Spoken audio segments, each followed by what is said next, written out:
Bismillahirrahmanirrahim. Assalamualaikum warahmatullahi wabarakatuh. Saya Fadilah Ramdhani Kurnia dari kelas ilmu hukum A semester 2 akan menjelaskan tentang hukum pidana Indonesia. Definisi hukum pidana.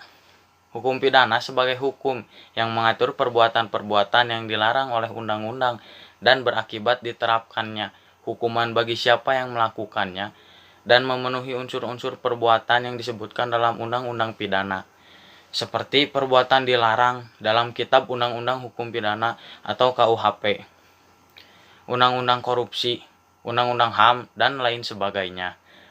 Hukum pidana adalah hukum yang mengatur perbuatan-perbuatan apa yang dilarang dan memberikan hukuman bagi yang melanggarnya. Perbuatan yang dilarang dalam hukum pidana adalah 1. Pencurian, 2.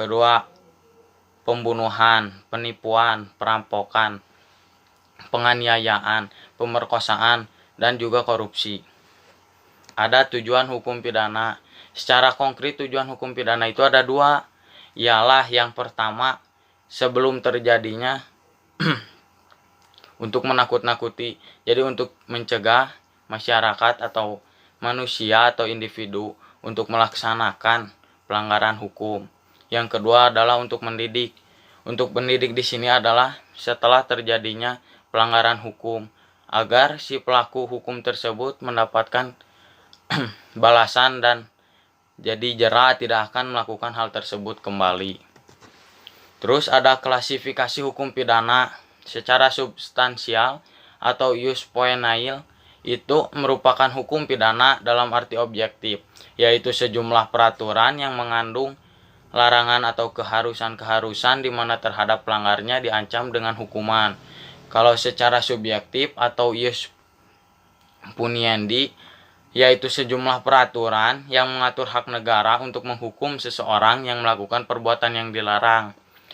Hukum pidana terbagi menjadi 2 cabang, yaitu hukum pidana hukum material.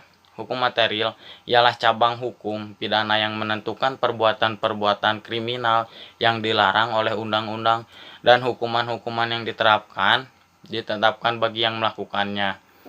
Kalau hukum formil adalah hukum acara pidana. Untuk tegaknya hukum material diperlukan hukum acara. Terus ada ruang lingkup hukum pidana. Hukum pidana mempunyai ruang lingkup, yaitu apa yang disebut dengan peristiwa pidana atau delik ataupun tindak pidana. Menurut Simons, peristiwa pidana ialah perbuatan salah satu dan melawan hukum yang diancam pidana dan dilakukan seorang yang mampu bertanggung jawab. Jadi unsur peristiwa pidana yaitu sikap, tindak, atau perilaku manusia yang melanggar hukum, kecuali ada dasar pembenaran didasarkan pada kesalahan, kecuali bila ada dasar penghapusan kesalahan. Peristiwa pidana delik dapat dibedakan dalam yang pertama adalah delik formil. Delik formil adalah tekanan. Perumusan delik ini ialah sikap, tindak, dan perilaku yang dilarang tanpa merumuskan akibatnya. Sedangkan delik material adalah tekanan. Perumusan delik adalah akibat dari suatu sikap atau perilaku. Terus ada asas-asas hukum pidana. Yang pertama adalah asas legalitas. Asas legalitas adalah tidak ada suatu perbuatan dapat dipidana kecuali atas kekuatan aturan pidana dalam peraturan-peraturan perundang-undangan yang telah ada sebelum perbuatan itu dilakukan. Terdapat di dalam pasal 1 ayat 1 KUHP. Jika sesudah perbuatan dilakukan ada perubahan dalam peraturan perundang-undangan, maka yang dipakai adalah aturan yang paling ringan sanksinya bagi terdakwa, pasal 1 ayat 2 KUHP. Terus yang kedua adalah asas tiada pidana tanpa kesalahan. Untuk menjatuhkan pidana kepada orang yang telah melakukan tindak pidana harus dilakukan bila mana ada unsur kesalahan pada diri orang tersebut. Asas teritorial. Artinya, asas teritorial di sini adalah ketentuan hukum pidana Indonesia berlaku atas semua peristiwa pidana yang terjadi di daerah yang menjadi wilayah teritorial Negara Kesatuan Republik Indonesia, termasuk pula kapal berbendera Indonesia, pesawat terbang Indonesia, dan gedung kedutaan atau konsul Indonesia di negara asing. Yang keempat adalah asas nasionalis aktif. Artinya ketentuan hukum pidana Indonesia berlaku bagi semua WNI yang melakukan tindak pidana dimanapun ia berada. Yang terakhir atau yang kelima, asas nasionalis pasif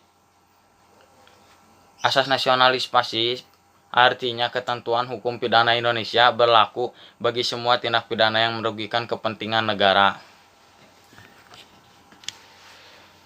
Terus ada poin dalam macam-macam pidana mengenai hukuman apa yang dapat dijatuhkan terhadap seseorang yang telah bersalah melanggar ketentuan-ketentuan dalam Undang-Undang Hukum Pidana.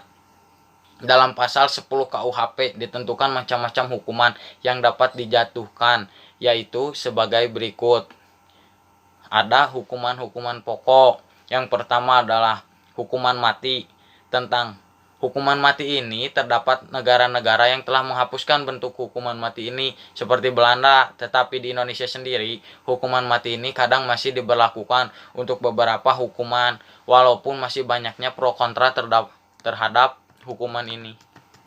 Yang kedua, ada hukum penjara. Hukum penjara sendiri dibedakan ke dalam hukuman penjara seumur hidup dan penjara sementara. Hukuman penjara sementara minimal 1 tahun dan maksimal 20 tahun. Terpidana wajib tinggal dalam penjara selama masa hukuman dan wajib melakukan pekerjaan yang ada di dalam maupun di luar penjara, dan terpidana tidak mempunyai hak pistol. Yang ketiga adalah hukuman kurungan. Hukuman ini kondisinya tidak seberat hukuman penjara dan dijatuhkan karena kejahatan-kejahatan ringan atau pelanggar biasa saja. Terhukum dapat memilih antara hukuman kurungan atau hukuman denda. Bedanya hukuman kurungan dengan hukuman penjara adalah hukuman kurungan terpidana tidak dapat ditahan di luar tempat daerah tinggalnya kalau ia tidak mau, sedangkan pada hukuman penjara dapat dipenjarakan di mana saja. Pekerjaan paksa yang dibebankan kepada terpidana penjara lebih berat dibandingkan dengan pekerjaan yang harus dilakukan oleh terpidana kurungan. Pada hukuman penjara tidak demikian, hak pistol, hak untuk memperbaiki nasib, sedangkan pada hukuman penjara tidak demikian. Yang keempat ada hukuman denda. Dalam hal ini terpidana boleh memilih sendiri antara denda dengan hukuman kurungan. Maksimum kurungan pengganti denda adalah 6 bulan. Dan yang kelima atau yang terakhir adalah hukuman tutupan. Hukuman ini dijatuhkan berdasarkan alasan-alasan politik terhadap orang-orang yang telah melakukan kejahatan yang diancam dengan hukuman penjara oleh Kitab Undang Hukum Pidana atau KUHP. Mungkin hanya itu dari saya. Mohon maaf bila banyak kesalahan. Wabillahi taufiq wal hidayah. Wassalamualaikum warahmatullahi wabarakatuh.